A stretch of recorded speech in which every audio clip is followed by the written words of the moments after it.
Hi everyone, welcome back to my channel. Last time I was showing a new build I've been working on. It's using the 5T Max Monster extended swing arms. I've got it all together now. There's not a great lot to do, and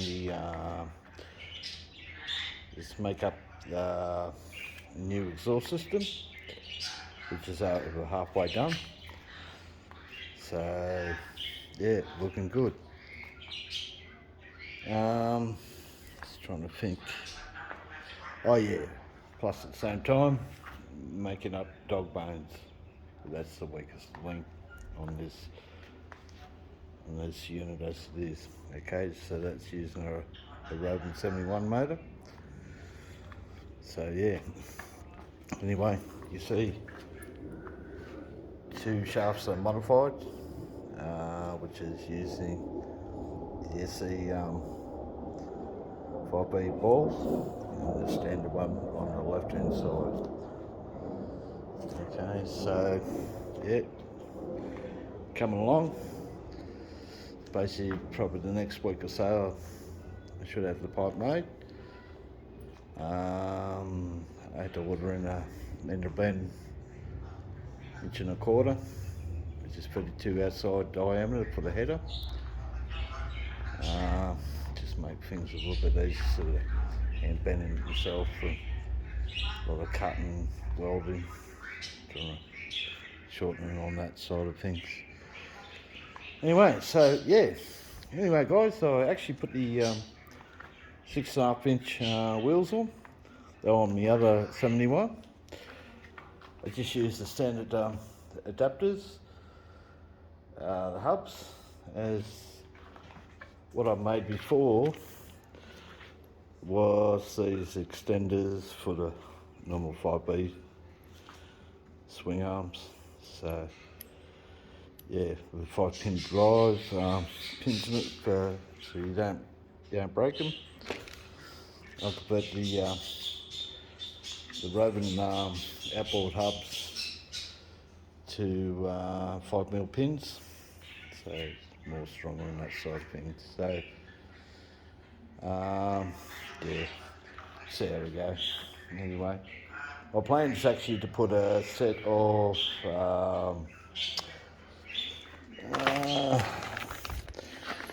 RC Taylor good cups in, UHDs. Okay, I've got the inboards. I need to get the outboards cups. Okay, so looks like I'm going to be doing a little bit of an order. Yeah, I'll probably get a couple other things at the same time. But anyway, guys, all good. So yeah, she's come along. Yeah, there's not much to do. It's plug in the kill switch, remote set kill switch on it. I actually got to do it on the other two, which has got the Taylor 71 Supreme motor, and plus I've got to put it in the other Rovan 71. Okay. Usually if I roll them the way it's set up, they actually switch straight off. It's just the way the check valve system works I've got on them. Shuts them off straight away. Anyway, guys, looking good. Yeah, I got to put the one with the Taylor motor. Yeah, it's all there. I did put the diff in. I did a video on it. I actually had to shim the Taylor gearbox up because I had a bit of inflate on the main shaft. That was interesting, but anyway, it's all good. Yeah, so there's lots happening. Actually going to show you another product you can get. It's weird what Rovan does. You know, you buy very similar like the Taylor big clutch carrier. Rovan makes one too. I actually got one that was supposed to have the hex drive bell on it, but Rovan had changed things again. So I'm just going to get you a look at this. Got to get it apart actually. If you notice how big inside on that pinion gear, how big that shaft is. This is a black bone right next to it. How big that is compared to a black bone. Now I actually bring up my hobby supplier. They done a surprise on them. They didn't tell about this new setup they got. See if I can get it off. Just hang on a moment, guys.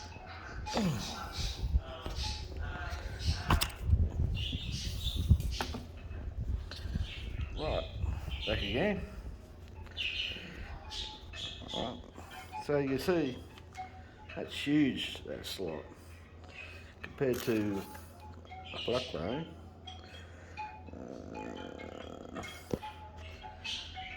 See the difference. The only problem when I ring up the hobby supply, they didn't know about it, so I told them about it. And the only thing I wasn't happy about it, they don't have different gear ratios for that type of pinion for that bell. I only got the one size, I think it's a 17 by looking at it. No good to me. So realistically, yeah, I need, what is it, a 26 or 28.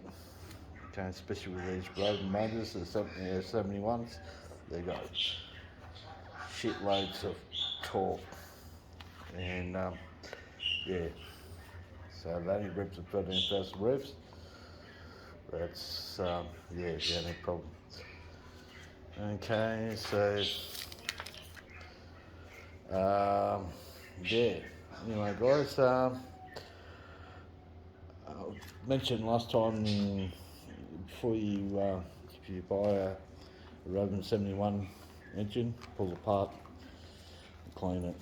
If it looks bad or something like that, take it back to your supplier. Hobby Direct, I told them about the problem. I sent a video, YouTube video.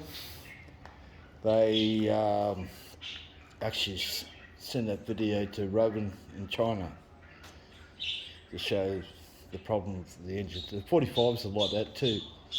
Yeah, some reason they fire it up and make this rubbish in them. So yeah, yeah. But anyway, I wouldn't touch a 45. Anyway. The 71's a very solid motor. You just have to pull apart, clean it, make sure you do the right things. And just to show you that clutch holder, I said it had drag. That was on that 71 motor. That was dragging on the seal. Alright, so what I do on the 71s, I have done on a couple other motors and that, I actually take a mill off, machine a mill off, mill a bit off, so that way it's not dragging against your seal, because you don't want your crank seal rubbing up against your main bearings. So that's it. So, and I think I showed you guys before, I made my own drive pin set up to punch in the crank seals, so they go in the right depth. Right, so you don't have a problem with the crank seal rubbing up against your bearing. That is correct way it is. So the other way is the new crank here, 71. Okay, just to double check everything, put your your crank bearing on, put your seal on, and then put your clutch holder on. That'll show you how much room you got. That is the best way. But anyway, while we're here, I just noticed something what Rovan's been doing to the cranks. Actually been machining the bottom off the cranks.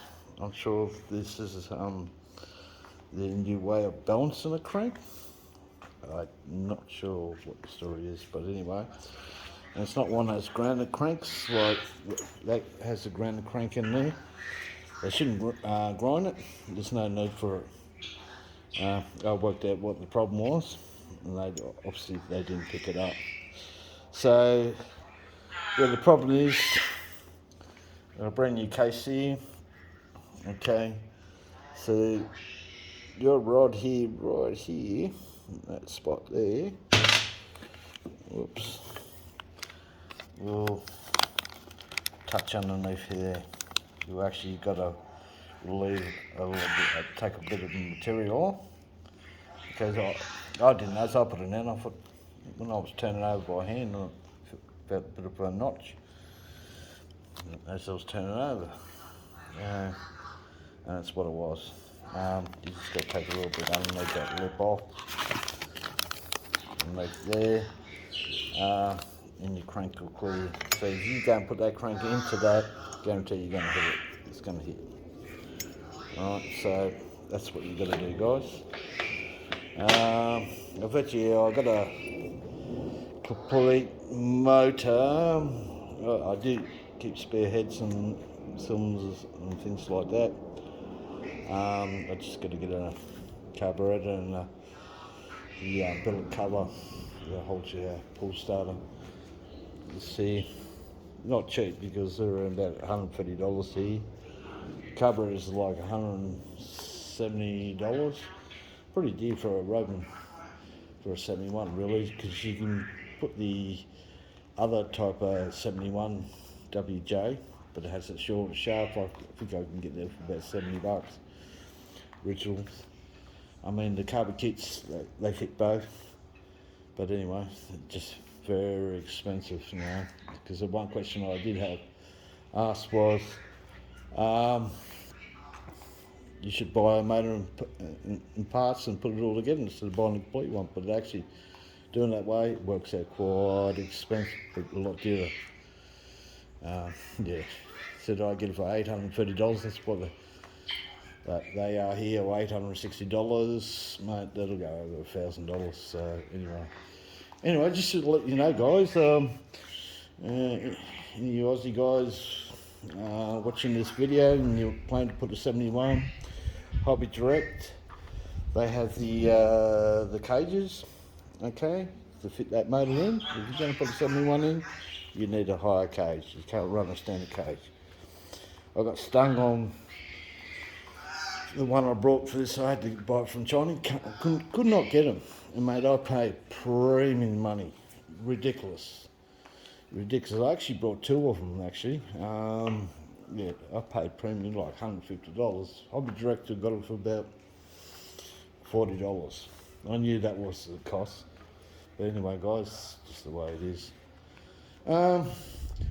One thing I do like about the 5T Max arms, or the kit you get anyway, it's actually not a bad kit.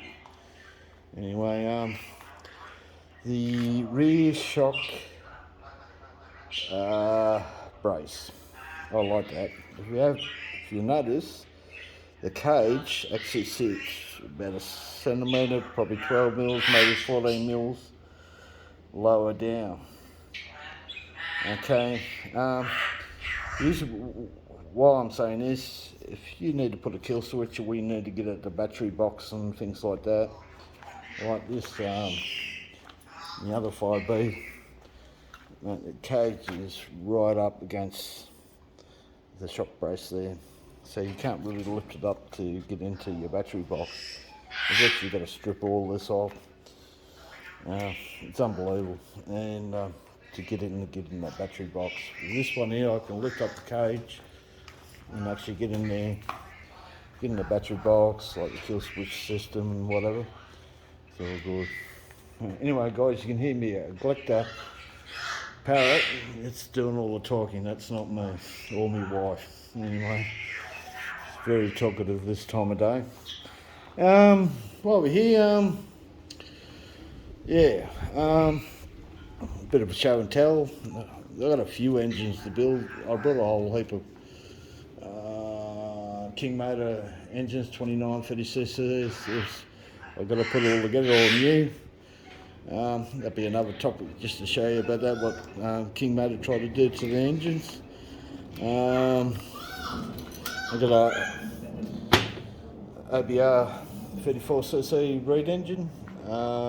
Basically, I just got to do the transfer port, the boost port in the front, just do the porting on it. We've already done the JB weld on it and everything. It's all good. Showing the piston up the top of the crown in that way, so for stop when they get hot, the seize on you.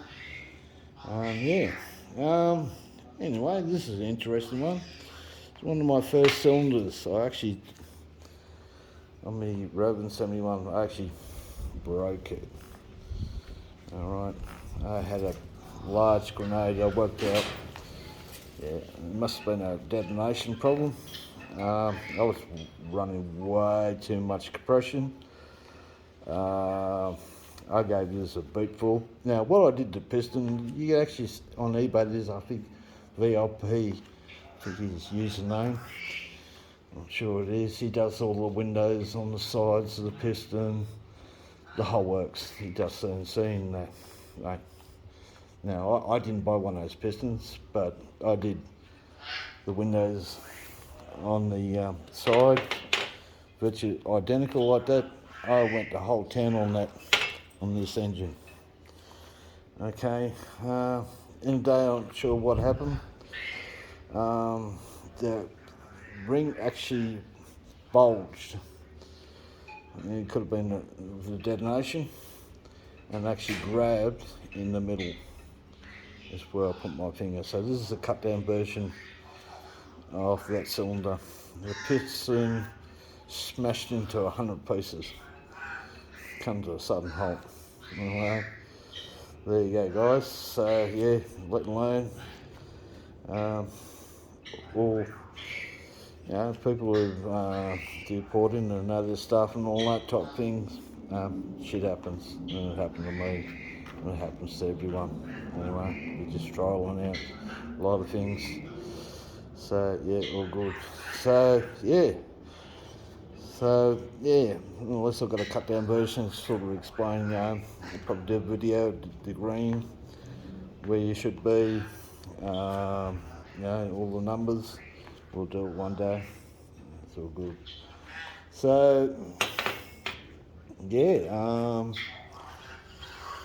it's about it really. Rovan have some good stuff and they have some bad stuff. There is some good deals. You can get, the whole aluminium bulkheads, complete kit. And it comes with that piece too, with it. $95, can't beat that. But I tend to, as you see, got plastic in there, plastic in here, and I've got plastic part bulkhead in the Taylor 5T, and I've got it in this one. Like, I've done the uprights on the front, U-Butte Arrow USA, very nice units, but I've got the plastic ones on there. All 1/5 scale to a point. You've got to have a break point. Now, you put everything aluminium. You've got a runaway vehicle. You got to, and it happens, or you misjudge something around a tree, and you hit something really hard because stop does the damage. It does it all the time. And you got it all aluminium. You're just going to do some serious damage. So it always pays to have a break point on your cars, especially this one. Now, unfortunately, what Rovan does, if I break a wheel, I can't get a spare one. Right, so you got to buy the whole kit again. Okay. Plus, if I break a swing arm, bend it, guess what? You're buying the whole kit again. And that's where I come from. Basically, these cars are only driven on grass ovals, and that's it. Been done that, ball bashing and all that sort of stuff. And This hobby just tends to take up your time as it is. So cleaning just adds a lot more to it. So basically, what I do usually, get a bit of dust of grass, and that way use the air compressor to blow it off. I put soapy water in a squirt in a bottle, so you just spray it on. I blow it off with the air compressor. That saves you a lot of time, so that's why I'm not interested in dirt tracks or anything like that. They're just, yeah.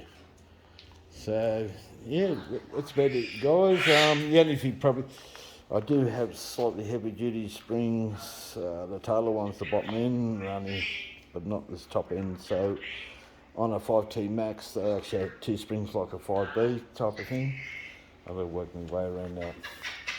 Anyway, my main plan, I will run the big tailor cups. Right, so I've got to do an order with them. I've got to make a tool up to form the ball. Okay, it's the same profile.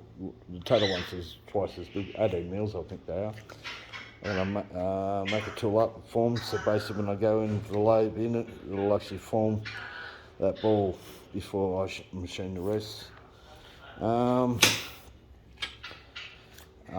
The back where I work, they actually have a heat treatment area across the road. I'll get the guys over there to do the heat treatment, to harden the shafts.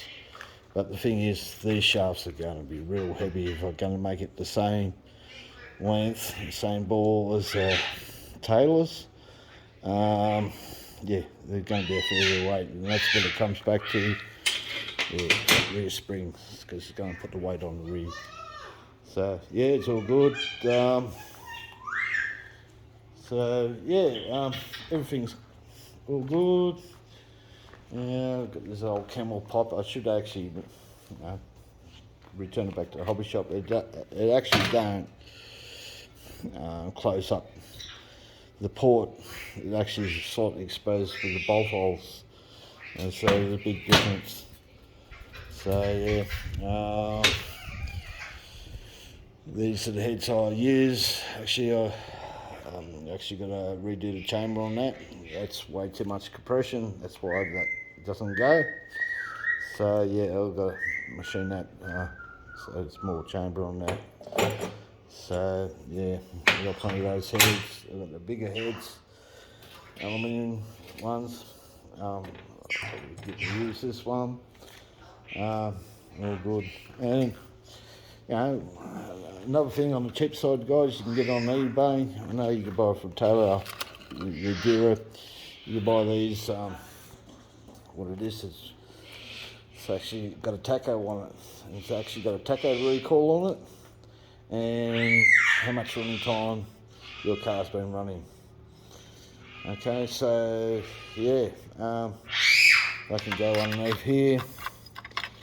Basically, be all good.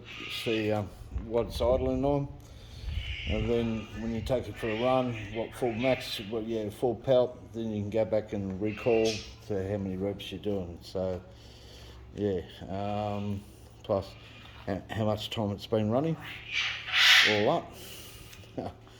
So yeah, all good, guys. So yeah, that was a big video, guys, but anyway, lots of information. Any questions, fire away.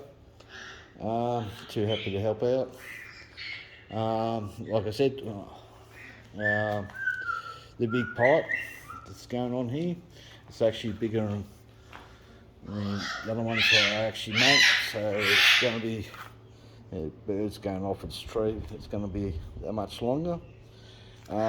Difference on the Stinger, I'll be running like a bleed pipe set up. Okay, because I notice tailored pipes, and they come in torpedo, they come out and they come out like, up there. Unless you like cleaning your car all day and getting all the oil splatter and everything, pipes should go outside, out that way, not on the ground, not on your body, and that's straight out the side. Having it coming up like that will only spray there, you'll have resin of oil all over your car. You'll never stop cleaning it. So yeah, there's a couple of changes. As I said, it's going to be longer, a longer chamber. Okay, I'll be changing me virtually like a bleed pipe setup. I might make it more than 20 mils. Now the reason why I'm doing that is that I can put sleeves in here. Okay, so I can make it a 22 diameter inside, and I can actually step it down and put different inserts in there and actually tune this pipe in.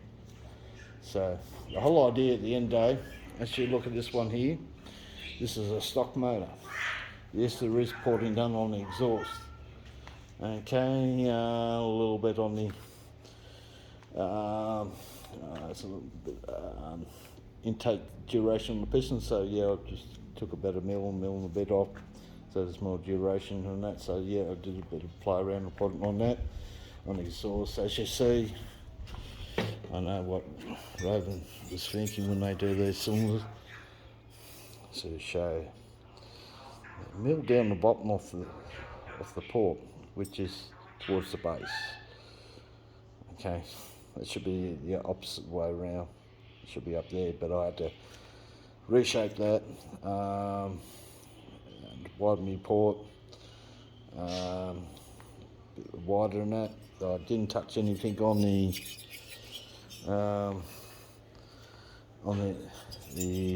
outgoing to the pipe or anything. We're just going to leave that standard. Now the reason why I'm doing this, to show you guys, you can have a stock motor with the right pipe you got on this. That's more power than majority of people would want. I can tell you that now.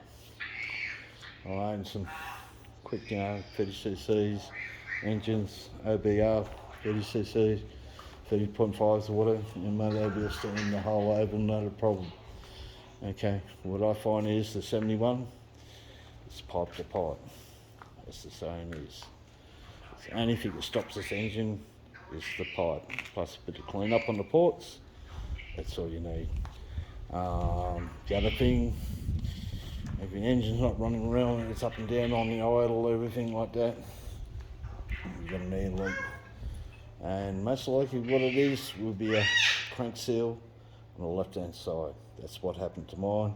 Took me a while to work out what the problem was. Eventually that seal popped. I pulled it apart because I couldn't start it because it couldn't prime the carburetor. Okay, so I had a leak, and actually when that seal goes, it actually rags dirt and rubbish in your bore and scratches the hell out of it. Anyway guys, any questions? Fire away. Anyway, I'm out. See you next time.